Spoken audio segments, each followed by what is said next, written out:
قال أكبر الشعراء يا جازلة الملك من هم أيها الأفراد؟ المتنبي والإسماعيلي والمصطفى يا فلان تفضل الدكتور. أجل تفضلوا أيها الشعراء قد أذن الملك بدخولكم.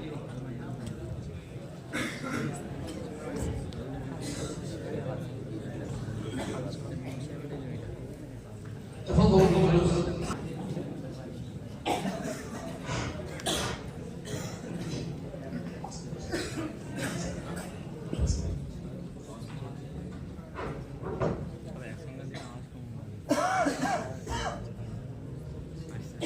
كيف حالك يا رجل؟ الحمد لله يا سيدي.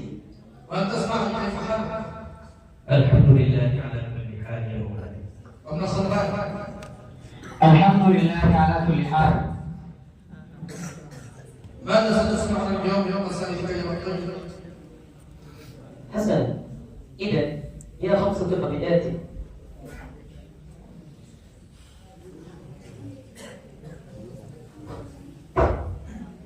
حسن، إذا هي 5 قبيلات أقرأوها على مرحلتين لتسهيل الأمر على ابن خالد.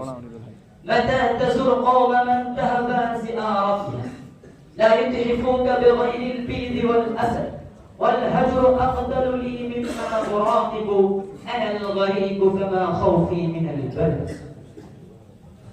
يبدو أنك ستحسن الرهان يا الطيب.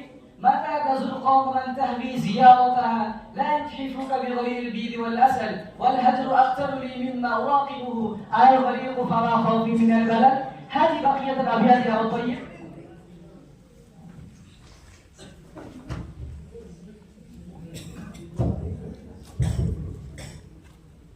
ما كان نومي إلا فوق معرفة بأن رأيك لا يبدى من السلم. أقل أن أبطأ اعمل علي سل أعد زد أشد تفضل أدنى شرق سد. لعل عتبك محمود العواقب فربما صحت الأجسام بالعلم. لكنك خالفت الشرط يا الطيب. هذا شعر فارسي، ونحن اتفقنا أن تكون الأبيات باللغة العربية فقط. هذه لغة عربية يا ابن خالد. ما كان نومي إلا فوق معرفة بأن رأيك لا يؤتى من السنة. أقم أن أبطأ اعمل علي سريعي زيد أشد تفضل أدنى سر صد. لعل عتبك محمود العواقب فربما صحت الأجسام بالعلم. وقد قلته مرتين فهل حفظ أحد منكم؟ والله لا تفسر يا رجل، ففسر لنا هذه الأبيات. يا سيدي الأمين، هي مجموعة من سؤال 14 فعلا. أقم أن أبطأ اعمل علق سلم أعيد زيد هشد تفضل أدنى سر صد. هذه الورقة التي كتبت عليها الأبيات. للأسف يا سيدي الأمين لم أجد ورقة لي وكتبتها على لوح رخام ورثته الدولة.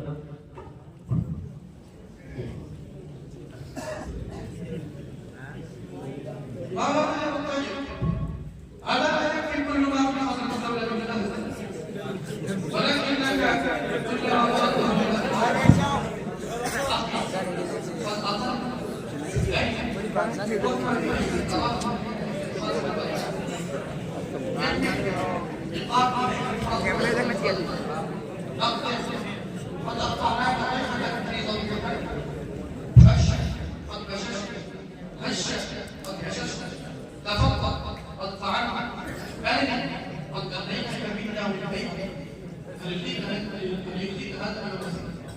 نعم يرضيني يا أمين. فهي وهي ثم هي وهي منمي من الدنيا من الناس بالجمل.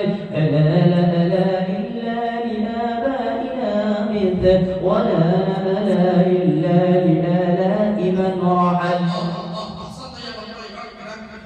فكم كم وكم كم ثم كم وكم وطعم الفيافل والمهامك لم أمل.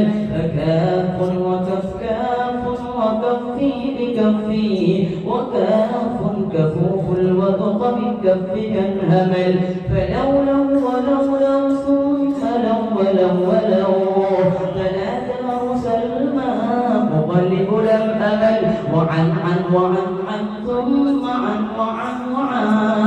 أسائل عنها كل من سار وارتحل وفي وجنتي سلمى مغلب لم أمل وسلسل ثم سل وستار سلمى والربوع فلم أسل. والله إنك لشاعر فحل ولا يشارك أحد فيمن سبقك من الشرف وكلما اتهمك به من سرقات هم مجرد الأوهام فأنت فارس الكلمة وشاعر فلنسأل إلى يا سيدي إني لقد نظمت قصيدة من أفكاري ومخرجات مشاعري إنها قصيدة غراء من قصائد القرآن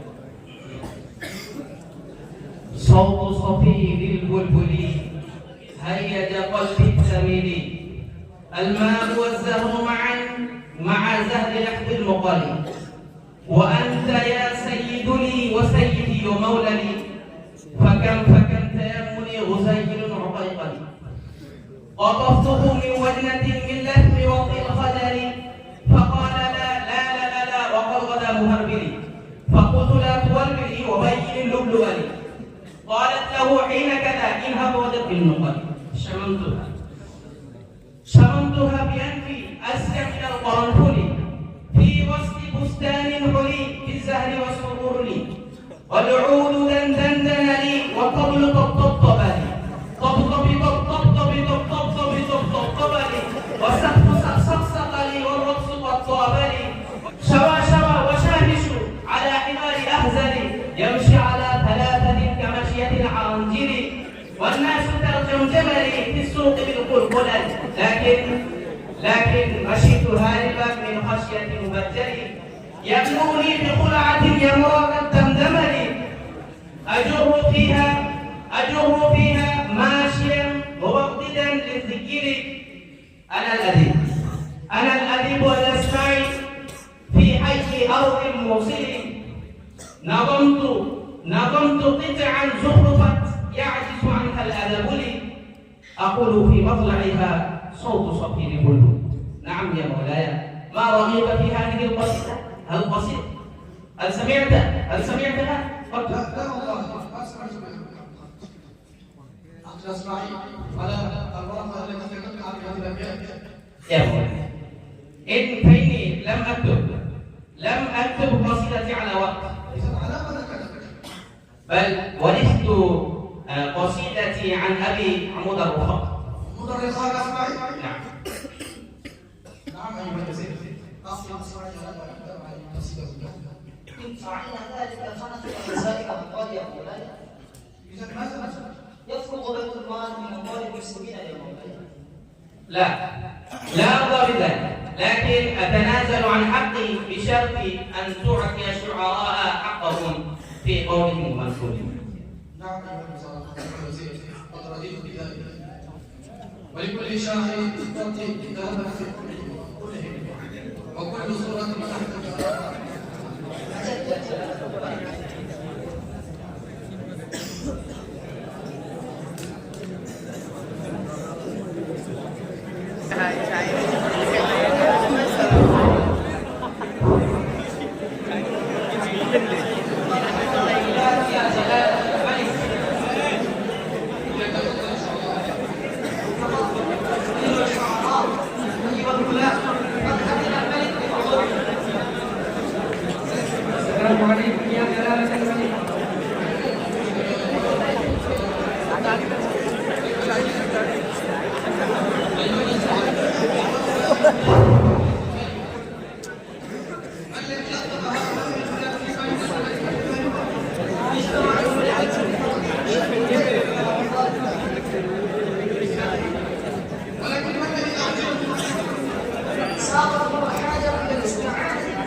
الصوت. وأذنت له بالنطق وظيفتهم يا مولاي.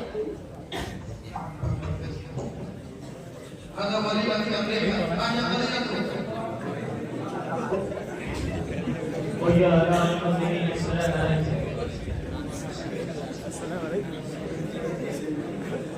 Peace be upon him. I present the word. Thank you for uniting the Muslims. But we have a problem with the Arabic language. And we believe in Islam, Arabic language is which is very high level of language. And this language is language of law, language of harmony, and language of the last Peace be upon him. We are and thank you. إنه شخص وقعت في البلد من حيث الدور هذا وليمة السلام عليكم. नुमाइंदा शुमा सरजमीन अफगानिस्तान हस्ता सलाम हमारे बा सदाकत खादिमे बा सलामत पेशवा व इमाम दारे मुसलमान दिमाग को बदलदानी इस्लाम अस्सलाम वाले अदरिशवत बुखारी वाले सलाम अलैहि सरजमीन हदीस खिदमत इस्लाम व मुसलमान खिलाफत अदरिशवत इस्लाम दीन दावत खुदा बंदे वंदान तमाम इज्जत व सलामत तुम्हारा إنه لا يشقى عن القضية التي قد سبقه بها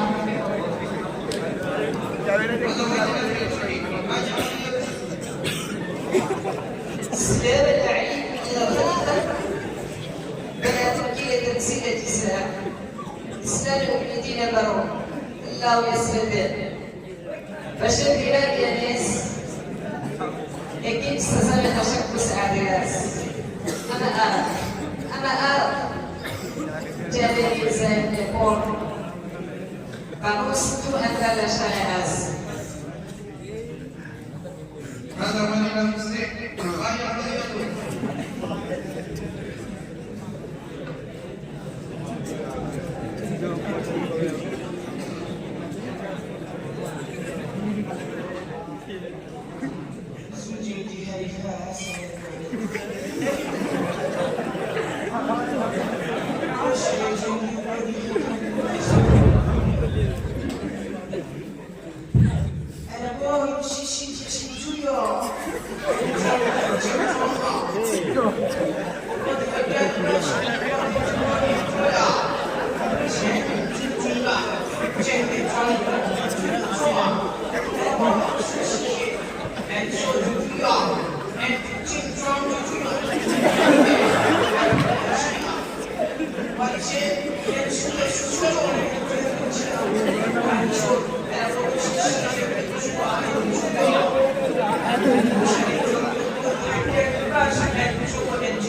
نعم أيها الأخوة، ماذا ترى في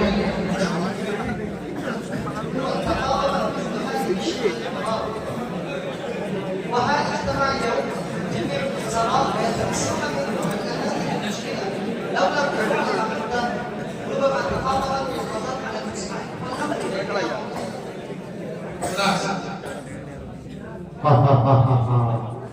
صدقني قلبي بأن الملك لم يبلغ رشده. أيها المجنون ما لك ولشرب الإمام؟ يا سيدي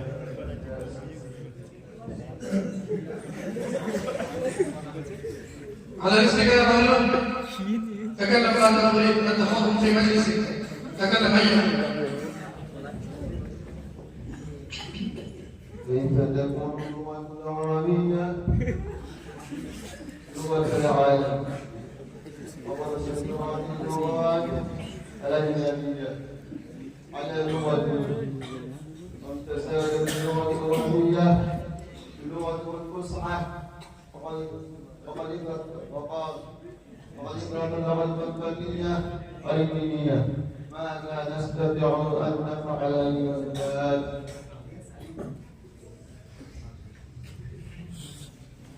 أيها البلاد،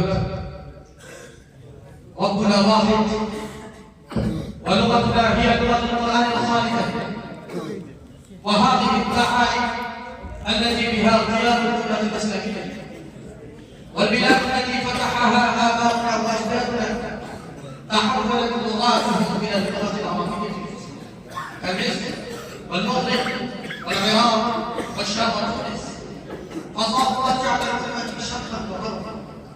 فأنتم إلى متى تتمسكون بهذه اللهجات العامية واللغات العجمية الوهمية؟ اخرجوا من ضيق هذه اللغات وادخلوا في رحاب العربية الفصحى، ولتكن العربية اللغة الرسمية في بلادكم مع اللغات المحلية، واجعلوها فوق اللغات العجمية. واصنعوا أيها الأولاد، اجعلوها لغة التعليم والتدريس، واروجوها في أسواقكم ومحافلكم. وهذا قرار حازم، فمن خالف أوامرنا فلا يلومن إلا نفسه. عاهدوني على ذلك، عاهدوني على ذلك. نعم، قد عاهدنا.